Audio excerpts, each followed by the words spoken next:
आज की कहानी है दोस्तों, भूत की कहानी। एक भूतिया ढाबा की। एक दिन बच्चों ने पिकनिक जाने की बात कही। यह सुनते ही अंकिता की रूह कांप गई, क्योंकि उसे एक पुराना किस्सा याद आ गया। ये बात तब की है जब अंकिता 10वीं क्लास में पढ़ रही थी। एक दिन टीचर ने पिकनिक का प्लान बनाया था। अपने सभी दोस्तों के साथ अंकिता ने भी जाने के लिए हाँ कर दी।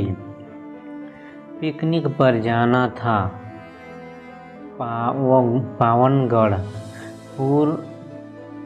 पूरे स्कूल पिकनिक जा रहा था, इसलिए करीब 30 बस सभी बच्चों को ले जाने के लिए तैयार थी। अंकिता अपने दोस्तों के साथ सबसे पीछे वाली बस में बैठ गई। सभी हंसते मस्ती करते हुए बस से जा रहे थे। तभी कुछ दूर जंगल के पास पहुंचकर उसी बस से तेज आवाज़ आई। ये वक्त रात के करीब 1:30 बजे का था। ड्राइवर गाड़ी से बाहर निकला तो उसे पता चला कि टायर फट गया है। ड्राइवर ने सबसे कहा कि बस का टायर बदलने में करीब 2 घंटे लगेंगे। आप सब नीचे उतर जाइए, मैं इसे बदल देता हूँ। आप लोग पास के ढाबे में जा सकते हैं, वहाँ गरम गरम चाय पी लीजिए और मैं इस टायर को फटाफट बदलने की कोशिश करता हूँ। ड्राइवर की बात सुनकर सभी बस से उतर गए और पैदल चलते हुए पास के ढाबे में पहुँचे।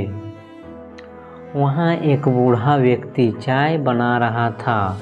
इतनी रात को ढाबा खुला हुआ था और किसी इंसान को चाय बनाते देख सबको हैरानी हुई।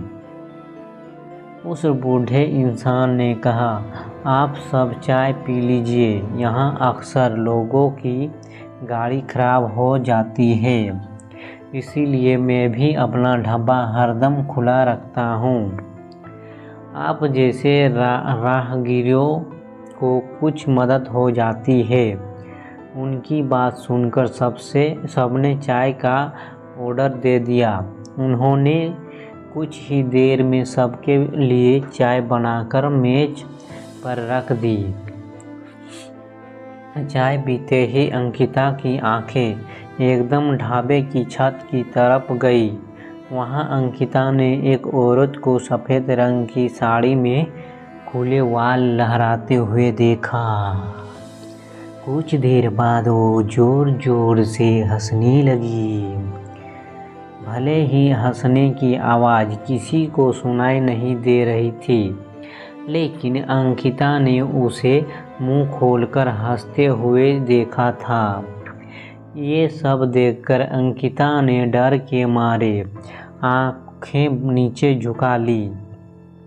कांपते हुए किसी तरह से अंकिता ने चाय दोबारा पीना शुरू ही किया था कि उसी वक्त जोर जोर से किसी के चिल्लाने की आवाज़ जंगल की ओर से आई। ढाबे में बैठे हुए सभी बच्चे और टीचर उस आवाज़ को सुनकर डर गए। सबको डरा हुआ देखकर उस बूढ़े इंसान ने कहा कि मैं देखकर आता हूँ क्या हुआ है, आप लोग यहीं बैठे रहो। इतना कहकर वो आवाज़ की तरफ बढ़ गया। तभी एक लड़की को खून की उल्टी लगातार होने लगी।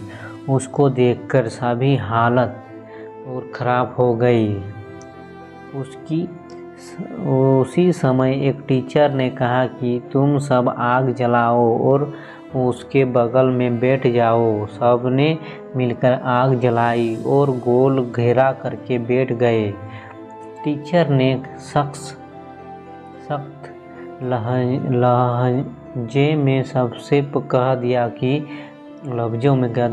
अकेले कोई नहीं जाएगा। वैसे ही वैसे भी सब इतना डरे हुए थे कि अकेले कहीं जाने की हिम्मत हो नहीं रही थी। आग के पास बैठे बैठे 3 बज गए।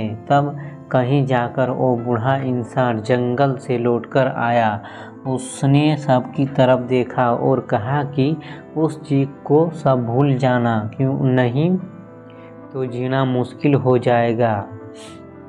इतना कहकर वो ढाबे के अंदर चला गया। तभी ड्राइवर भी टायर बदलकर बस लेकर ढाबे के पास पहुंचा।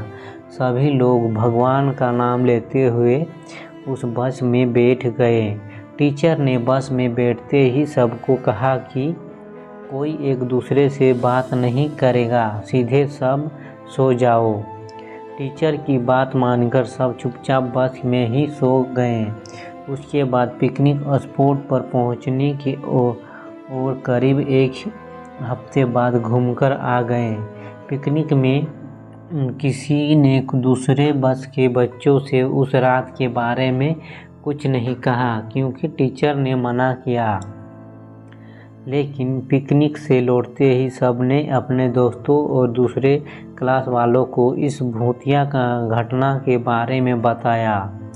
आज पिकनिक का नाम सुनते ही यही भूतिया ढाबे की कहानी अंकिता के मन में आ गई और बच्चों को पिकनिक भेजने से उसे डर लगने लगा। तो कहानी से सीख, बीते घटनाओं को भूल जाना ही अच्छा है, नहीं तो जीवन भर वो घटना डराती रहती है।